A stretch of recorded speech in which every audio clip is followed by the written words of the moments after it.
Peace, peace. Let's talk about the movie Black Swan today. Now, most people think Black Swan is a story about obsession, perfection, about a woman losing her mind, but that's not what the film is. Not in its entirety. Black Swan is about what happens when trauma doesn't just hurt you, but when it becomes you. Because Nina isn't striving for greatness, she's striving for safety. And her personality isn't personality at all. It's survival wearing a crown. Nina is described as disciplined, quiet, pure, controlled, focused. She's described these ways, but none of those traits are natural expressions of self. They are all adaptations. So Nina's world is built on conditional love. A mother who infantilizes her, a home that feels soft but is suffocating, a womb that never lets her grow. Her perfectionism isn't ambition, it's obedience trauma. Because when love is earned through performance, the body learns that stillness is dangerous and flawlessness is the survival. So Nina doesn't dance because she loves it. She dances because being perfect is the only way she feels worthy enough to exist. This is what trauma does. It turns coping into character, caution into personality, and it makes fear the identity. You see, Nina isn't just it's a lot of things in terms of her mother. She isn't just living with her mother. She is trapped inside of her psyche. Her mother represents the devouring parent archetype, the one who needs the child the one who needs the child to remain small because their growth threatens the parent's own unresolved dreams. Nina's room was childlike. It had stuffed animals. It was pink, innocent.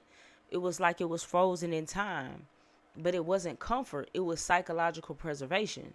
It was a controlled environment where Nina is never allowed to develop autonomy. Her mother doesn't protect her, she possesses her.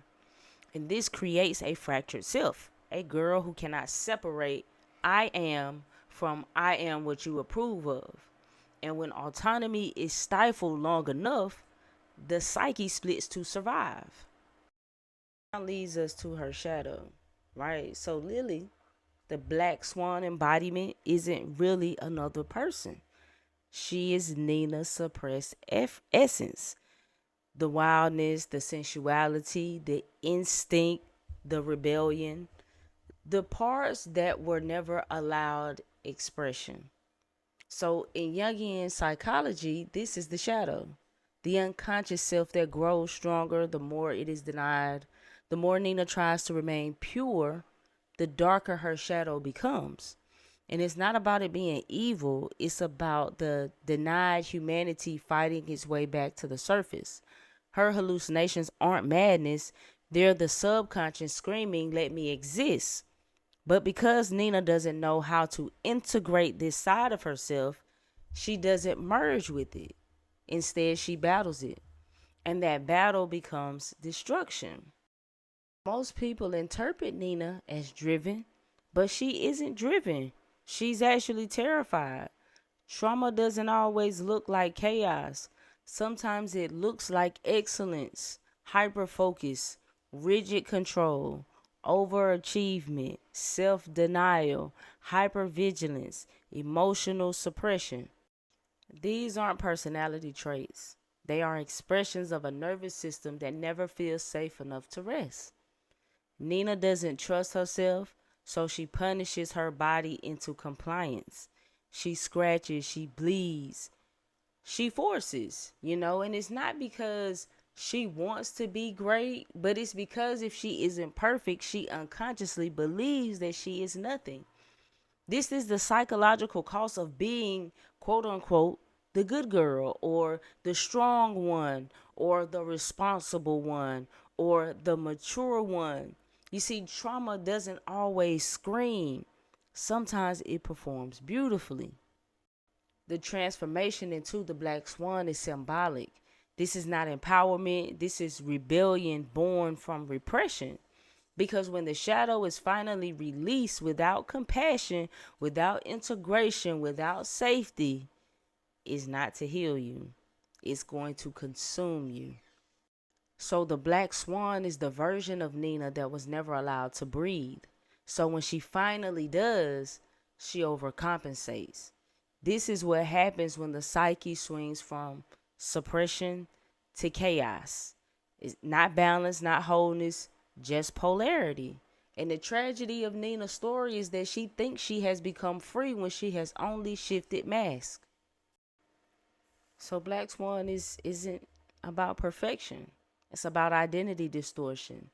It shows how trauma doesn't just shape behavior, it shapes who we think we are.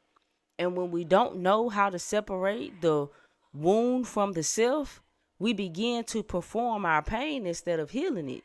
And this film whispers a question to those who are watching. Who would you be if you didn't have to survive so beautifully?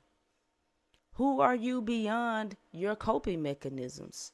Beyond your emotional armor? Beyond the identity that's been built from fear? Because Nina never discovered her true self. She only oscillated between extremes. She went from one extreme to another. And real healing isn't purity or rebellion, it's integration, it's bringing the two together. So the true initiation wasn't in becoming the Black Swan, it was in reconciling softness and power within the same body. But trauma never taught Nina safety, so her soul chose expression at any cost. This is why true transformation doesn't happen through force, it happens through compensation. Self retrieval, nervous system regulation, shadow integration, sovereignty, not performance, not self punishment, not perfection.